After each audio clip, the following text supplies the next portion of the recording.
So, how was your learning for this week? It was all about background information of ABA, the history, and terminology. I really hope you enjoy learning those background information and concepts. So, each week, after you complete all required steps, I will provide this kind of short wrap up video that summarizes the week's learning. It can be my narrative or other formats. So this video is to summarize the week one's contents. I'll go over some of the core contents or concepts you must take home. Before you leave this week's class, I hope you get several important concepts you really need to know.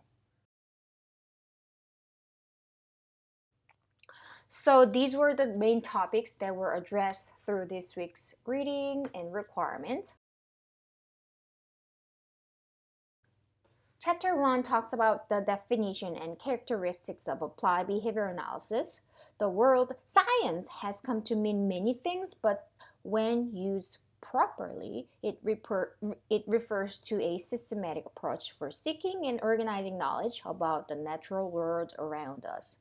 Science then has really one overall goal: to achieve a thorough understanding of the phenomena under study.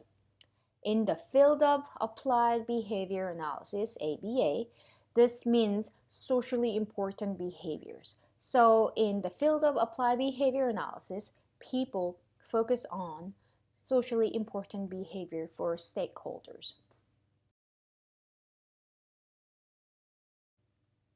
There are three levels of understanding that yield different types of knowledge within science: description, prediction, and control, right? You read those things, right? Functional relations only exist when well controlled experiments reveal that a specific change in the dependent variables can reliably be produced by specific manipulations of the independent, and the change was unlikely to be the result of confounding variables. I will talk about functional relation later, more in depth. Science is foremost a set of attitudes that set an overriding set of assumptions and values that guide the work of all scientists. And as you read, the attitudes include determinism, empiricism, experimentation, replication, parsimony, and philosophic doubt.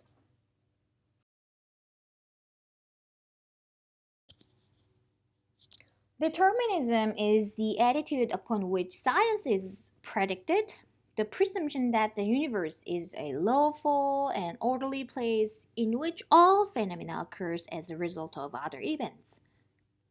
Determinism provides the framework in the field of behavior analysis that all behavior is the result of specifiable conditions, and once identified, these conditions can be used to some extent to determine the future occurrence of behavior. Other qualities that guide success in science include thoroughness, curiosity, um, perseverance, diligence, ethics, and honesty. So, anyway, these principles and attitudes serve as a basis for behavior analysis. Behavior analysis consists of three major branches of study: behaviorism, basic research or the experimental analysis of behavior, and applied behavior analysis or the development of a technology for improving behavior. Behavior analysis can be traced back to John B. Watson with what became known as Watsonian behaviorism or stimulus response psychology.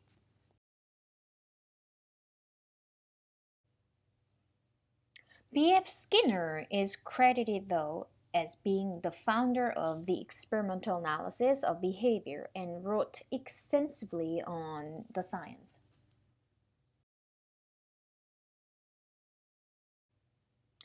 The behaviorism this behaviorism differs significantly from prior approaches to the study of behavior, most of which involved mentalism. Mentalism is an approach that assumes behavior is the result of inner causes and hypothetical constructs.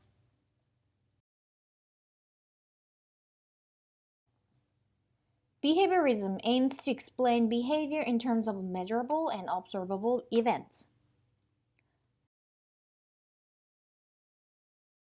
Skinner's radical behaviorism incorporates private events into an overall conceptual system of behavior, whereas other types of behaviorism do not include private events.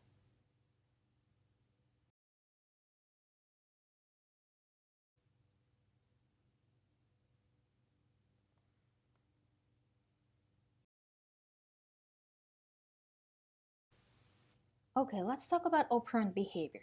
One of the first studies to apply the principles of operant behavior to humans was in 1949 by Fuller.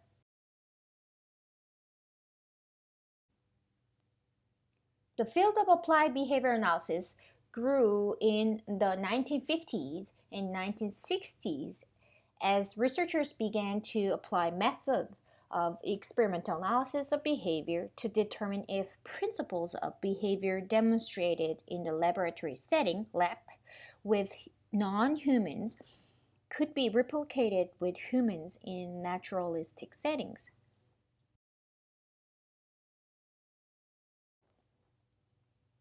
Applied behavior analysis, as it is now known, can be traced to the work of Ayon and Michael in 1959.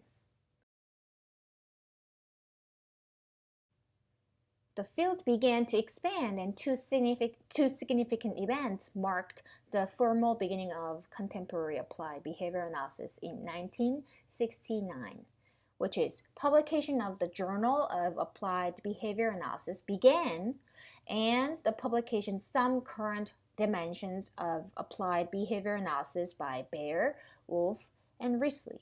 So we are going to read this article in week 6.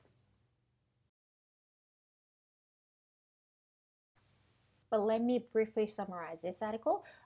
This article provide recommendations for applied behavior analysis, which later became the field's defining characteristics.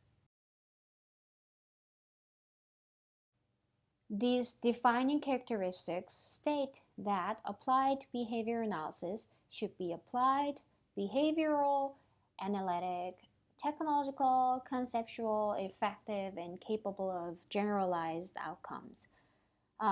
If you haven't read the chapter yet, please read this part because this part is really important to understand. And the field of applied behavior analysis continues to grow. So there are so many additional characteristics have been suggested, but the original defining characteristics as proposed by Baer et al. Remained the standard. So please read this part.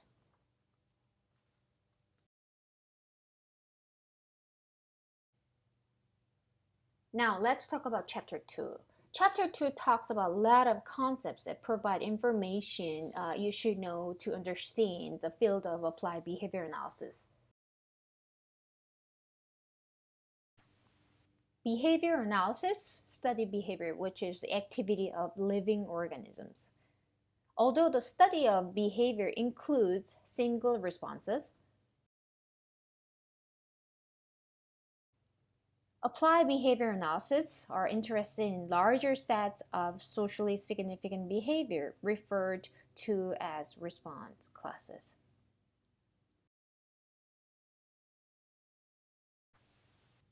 A response class consists of topographically similar or dissimilar behaviors,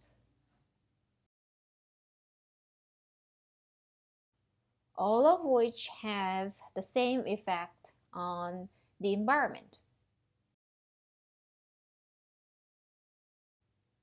The environment consists of a variety of stimulus events. Stimulus events can be discussed in terms of their physical, temporal, and functional features along with their relationship to behavior. A group of stimuli that share common features among these dimensions make up a stimulus class.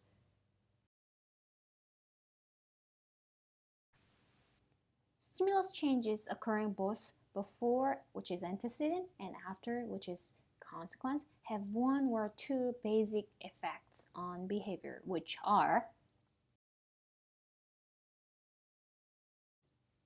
an immediate but temporary increase or decrease in the frequency of behavior and or a delayed but relatively permanent effect in the frequency of the behavior in the future.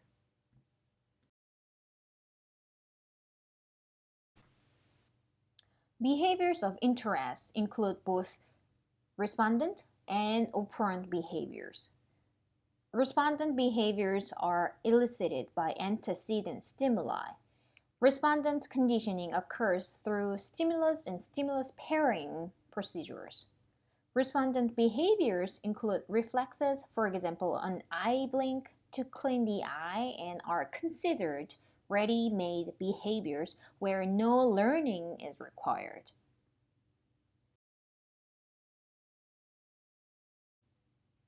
On the other hand, operant behavior is any behavior whose future frequency is determined by its history of consequences. Operant behavior are defined by their effects, not by the form of the behavior.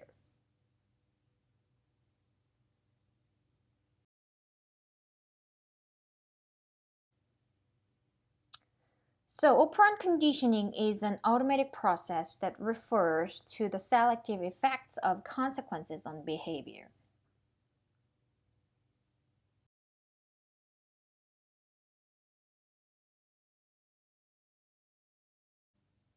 Operant conditioning includes both reinforcement, the effects of which is a behavior increase, and punishment, the effect of which is a behavior decrease.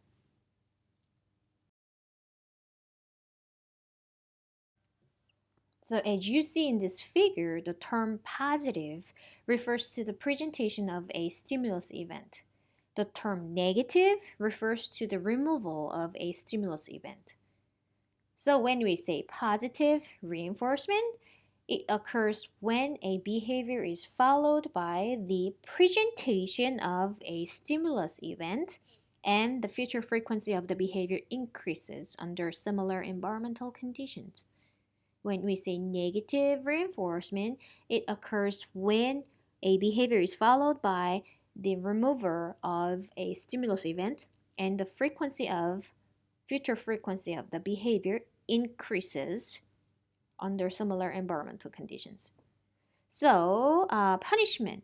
When we say positive punishment, it occurs when a behavior is followed by the presentation of a stimulus event and the future frequency of the behavior decreases under similar environmental conditions.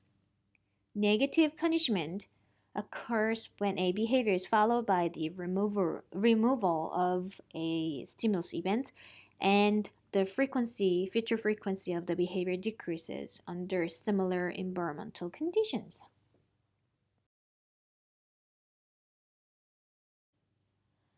Consequences, either positive or negative, only affect future behavior. Consequences select response class, not individual responses. Reinforcing or punishing consequences are most effective when they are immediate.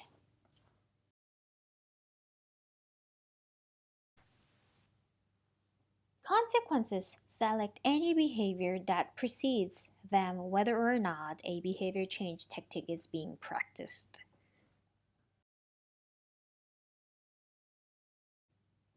Behavior change tactics are the methods derived from one or more basic principles of behavior and utilized by applied behavior analysts.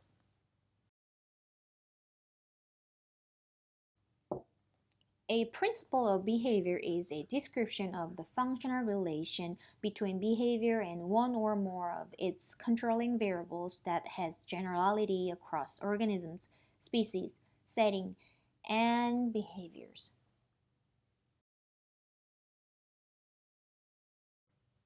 If you are a student who is pursuing BCBA certificate, make sure you completely understand and remember these required core concepts by BACB through this week's contents.